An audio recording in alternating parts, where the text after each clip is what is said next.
नमस्कार। आज हम एक नई टॉपिक पर डिस्कशन करने जा रहे हैं, जिस टॉपिक का नाम है कोविड-19 एंड ग्लोबल पॉलिटिकल क्राइसिस। इस टॉपिक के माध्यम से मैं आज के इस बदलते परिप्रेक्ष्य में जो कोविड-19 और विश्व राजनीतिक संकट का जो स्थिति देखने को लग रहा है, इसमें आने वाले समय में एक बहुत बड़ी चुनौतियां हैं। वैसे कोविड-19 की शुरुआत जैसा कि विश्व मंच के रूप में विभिन्न देशों के द्वारा जिस प्रकार का आरोप और प्रत्यारोप का दौर जारी है, इसमें निश्चित तौर पर कहा जा सकता है कि इस कोरोना की जो उद्भव है, इसकी चीन से ही माना जा सकता है। हालांकि यह प्राकृतिक वायरस नहीं है। प्राकृतिक वायरस इसीलिए नहीं कहा जा सकता है क्योंकि जिस प्रकार विश्व में विश्व शक्ति बनने की होड़ लगी हुई है, इस होड़ में चाइना, रूस और अमेरिका तो ऑलरेडी महाशक्ति की दर्जा प्राप्त किए हुआ है, लेकिन इसमें चीन की जो स्थिति है, जो स्थिति कम्युनिस्ट की विचारधाराओं से संबंधित विस्तारवादी नीति पर जिस प्रकार से चाइना अपनी पूरे विश्व में प्रत्येक छोटे छोटे देशों के साथ जिस विस्तारवादी नीति पर बल दे रहा है, उसे यही समझा जा सकता है कि विश्व में अमेरिका को महाशक्ति की दर्जा छीनकर और स्वयं अपने आप को इस दर्जा को प्राप्त कर लें, यही मनोदशा आज के परिप्रेक्ष्य में चीन के साथ है। चूंकि विस्तारवादी नीति आज के ही दौर से शुरुआत नहीं है, यह बहुत पहले जिस समय कम्युनिस्ट की जो सोच और विचारधारा है, यह विचारधाराओं का एक बहुत बड़ा हिस्सा वहाँ के अनवरत ऐतिहासिक दृष्टिकोण पर समझा जा सकता है। हालांकि वर्तमान परिप्रेक्ष्य में जिस प्रकार से विश्व की हालात है, इस हालात बहुत ही चिंतनीय है। चूँकि कोरोना वायरस को लेकर के जिस प्रकार वुहान सेंटर बना, वह सेंटर निश्चित तौर पर यह सत्य प्रतीत होता है, जिस प्रकार WHO के माध्यम से और चाइना के बीच में निश्चित तौर पर यह एक बड़ी साठगांठ का ही नतीजा है, जो विश्व को बहुत दिन के बाद इस चीज़ की जानकारी प्राप्त हुई और अलर्टनेस जब तक किया जाए तब तक काफ़ी देर हो चुकी थी। नहीं तो WHO जिस प्रकार डिक्लेरेशन ऑफ एपिडेमिक किया, यह काफ़ी लेट किया, इसको पहले करना चाहिए था। जो जिम्मेदारियां विश्व स्वास्थ्य संगठन को दिया गया है, उस जिम्मेदारी में निश्चित तौर पर यह कमी प्रतीत होता है। अब हम बात करें कि वर्तमान सिचुएशन में विश्व के मोस्टली देशों के साथ जिस प्रकार चाइना को मुंह खानी पड़ रही है, इससे ऐसा प्रतीत होता है कि जिस गलत पॉलिसी के अंतर्गत चाइना अपने विस्तारवादी नीति के माध्यम से जो राजनीतिक या कूटनीतिक तौर पर यह सोच करके विश्व में एक महाशक्ति बनने का जो इसकी नज़रिया है, यह नज़रिया आने वाले समय में यह काफ़ी कठिन साबित हो सकता है। चूँकि आज के डेट में यह माना जा सकता है कि विश्व के मोस्टली देश चाइना के विरोध में हैं। चूँकि इस कोरोना वायरस को लेकर के जिस प्रकार से महाशक्ति अमेरिका की जो दशा है, यह कभी कल्पना नहीं की जा सकती थी। इतने डेवलप्ड तकनीक के बावजूद आज जो मृत्यु दर अमेरिका की है, वह पूरे विश्व को सोचने पर मजबूर कर दिया। चाहे वह जापान हो, चाहे वह इटली हो, चाहे वह स्पेन हो, चाहे वह इंग्लैंड हो, ये जितने भी यूरोपियन और अफ्रीकन कंट्री है, वो सभी अपनी विकसित तकनीक के माध्यम के बावजूद भी बहुत ज़्यादा परेशान है। और इस परेशानी का सबसे बड़ा सबब का केंद्र जो है, वह चाइना को ही माना जा सकता। आज के इस दौर में जिस प्रकार से अमेरिका अपनी एक नई पॉलिसी के अंतर्गत चाइना और WHO को घेरने का काम किया है, यह काबिले तारीफ है। हालांकि हम ये नहीं कह सकते हैं कि अमेरिका की भी नीति अच्छी रही है, क्योंकि जब कोई शक्तिशाली अपने आप को शक्तिशाली प्रस्तुत करता है, तो हम कह सकते हैं कि ये इससे शक्तिशाली प्रतीत होने की जो बात है, यह निश्चित तौर पर यह उस अहंकार की बू को इंडिकेट करता है जो किसी देश को यह एक महाबली या महाशक्ति के रूप में ऐसा अपने आप को प्रस्तुत नहीं करना चाहिए। चूँकि अमेरिका की भी नीति डुअल पॉलिसी रूप में काम किया है। इतिहास अगर उल्टा करके देखा जाए तो यह चीज़ बहुत बड़ी चीज़ नहीं है। चाहे वह फर्स्ट वर्ल्ड वार हो या सेकेंड वर्ल्ड वार हो, इन दोनों के अगर ऐतिहासिक दृष्टिकोण को देखा जाए तो यह समझ में आ सकता है कि अमेरिका जिस पॉलिसी के अंतर्गत काम किया, वह निश्चित तौर पर एक व्यापारिक देश के ही रूप में उसको इंडिकेट किया जा सकता है।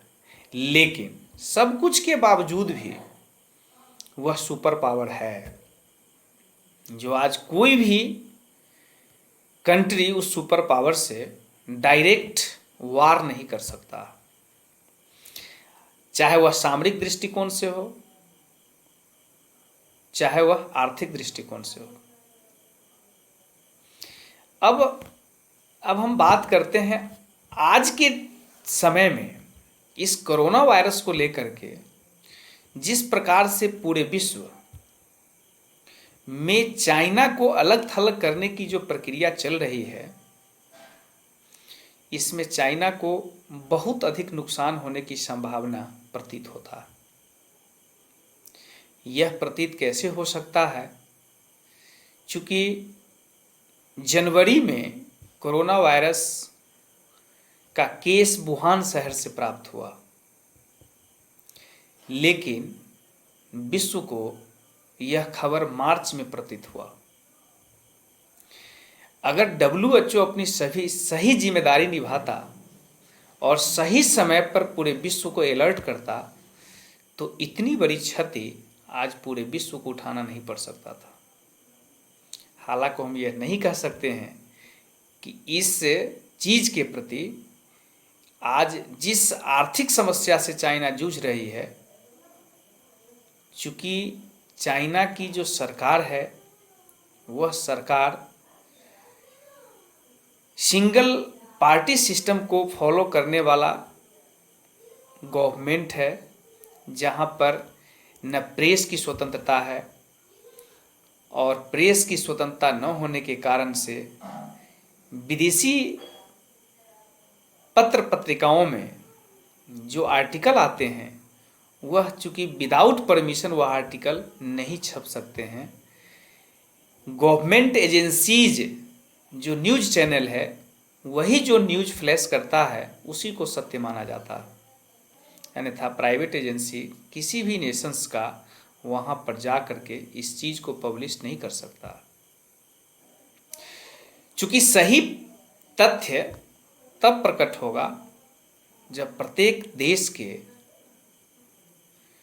प्रेस मीडिया के माध्यम से यह न्यूज़ फ्लैश हो। यह उसकी संवैधानिक प्रक्रिया का या उसकी जो कम्युनिस्ट पॉलिसी की सोच है वह सोच प्रतीत होता है।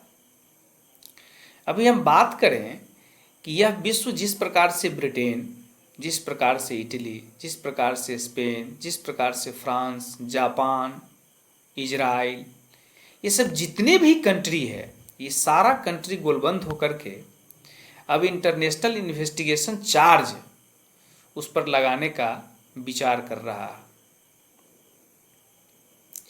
चूंकि यह विचार बहुत हद तक सही है, चूंकि आज के परिप्रेक्ष्य में अगर हम बात करें तो सभी देश इसके विरोध में हैं।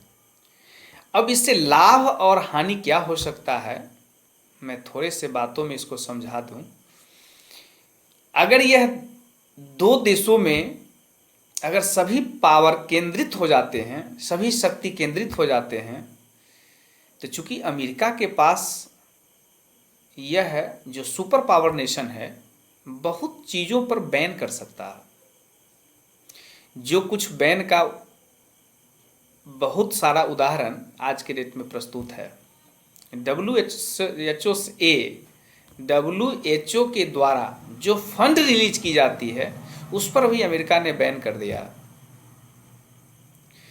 और निश्चित तौर पर कह सकते हैं कि WHO की जो सेक्रेटरी की भूमिका रही है यह संदिग्ध भूमिका कहा जा सकता है, क्योंकि कहीं न कहीं वह चाइना से साठगांठ होने के कारण यह सही जानकारी विश्व को मालूम नहीं हो सका, जिसके वजह से आज विश्व में जो मृत्यु दर है कोरोना वायरस को लेकर के यह बहुत ज़्यादा और अकल्पनीय है।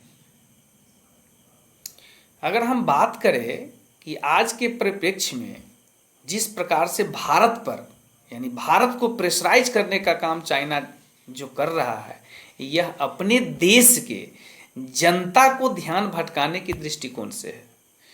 चूँकि जानता है चाइना कि यह भारत नरेंद्र मोदी की भारत है, चूँकि जिसमें इच्छा शक्ति भी है, जो लीडर भी है और नीडर भी है। इसीलिए इस तरफ अगर हम अपने ध्यान को ले जाएंगे तो यह निश्चित तौर पर कहा जा सकता है कि यह भारत अब 1962 की भारत नहीं है, यह 1920 की भारत है, 2020 की भारत है और नरेंद्र मोदी की भारत है, जो कि इच्छा शक्ति, निडरता और एक लीडर की भूमिका काफ़ी सशक्त है। चूँकि इच्छा शक्ति इसी दृष्टिकोण से कह सकते हैं, चूँकि पारदर्शिता, लीडरशिप बहुत सालों के बाद भारतीय लोगों को प्राप्त हुआ और इसी के कारण चाइना अभी जिस प्रकार से सिक्किम हो, अरुणाचल हो, लद्दाख हो, चाहे वह डोकलाम हो, यह भिन्न भिन्न लाइन ऑफ कंट्रोल के नज़दीक में जिस प्रकार से अपनी हलचल हमेशा तेज गति से बढ़ाता रहा है, इससे ये प्रतीत होता है कि यह प्रेशर या प्रेशराइज करने का ही ये हिस्सा है। अब रही बात पाकिस्तान का, अब रही बात पाकिस्तान के जो संबंधित भी और बहुत सारे देश हैं।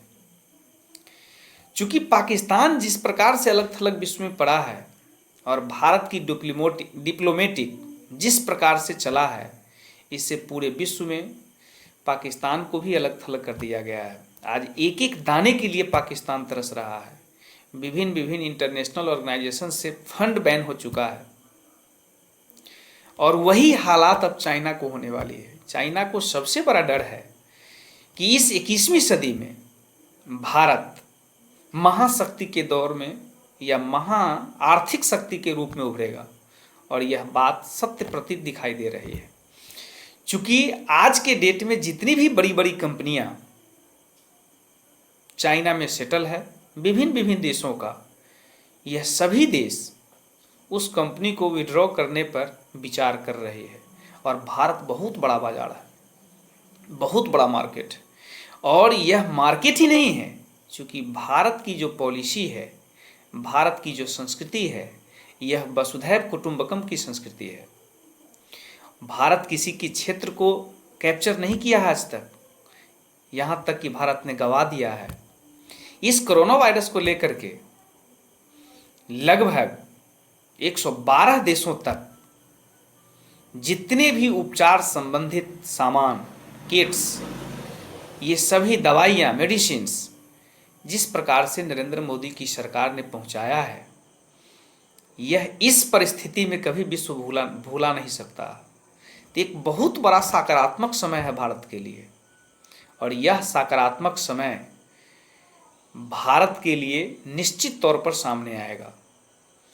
आज अमेरिका भारत को देख रहा है, आज पूरा विश्व भारत को देख रहा है। नरेंद्र मोदी का एक शब्द विश्व लीडरशिप के रूप में पूरे विश्व एक फॉलोअर्स के रूप में मानने का कार्य कर रहा है। यह हमारे भारत के लिए बहुत बड़ा गौरव का विषय है, बहुत बड़ा गौरव का काल है, समय है। तो हम निश्चित तौर पर कह सकते हैं कि चूंकि यह प्राकृतिक कोरोना वायरस अगर होता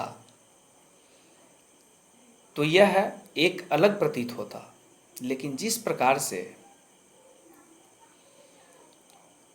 विश्व में ऐसा आज तक जो यह विपदा है, यह विपदा देखने को अभी तक जितने भी लोग जिंदा हैं, चाहे जिनकी आयु 70 वर्ष है, चाहे जिनकी आयु 90 वर्ष है, चाहे जिनकी आयु 40 वर्ष है, वो अपने जीवन में कम से कम नहीं देखा।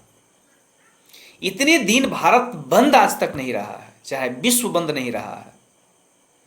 अभी जो कठिनाइयां हैं, विश्व आर्थिक संकट से जिस प्रकार से गुजर रही है, यह विश्व आर्थिक संकट निश्चित तौर पर यह एक लंबे अंतराल के लिए ही माना जा सकता है, क्योंकि इस खाई को पाटने में बहुत बड़ा वक्त लगेगा और यह वक्त 2021-22 तक खींचा जा सकता है, क्योंकि जब तक इसका समुचित इलाज, दवा, वैक्सीन्स नहीं आ जाते हैं, तब तक एक बहुत बड़ी समस्या विश्व के लिए होगा।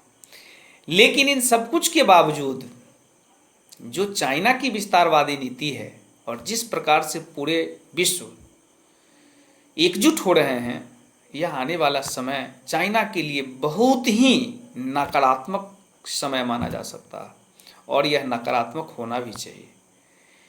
हम तो यहाँ तक कह सकते हैं कि हमारे देश के प्राइम मिनिस्टर आत्मनिर्भर, स्वावलंबी देश बनाने पर जिस प्रकार अग्रसर हुए हैं और 20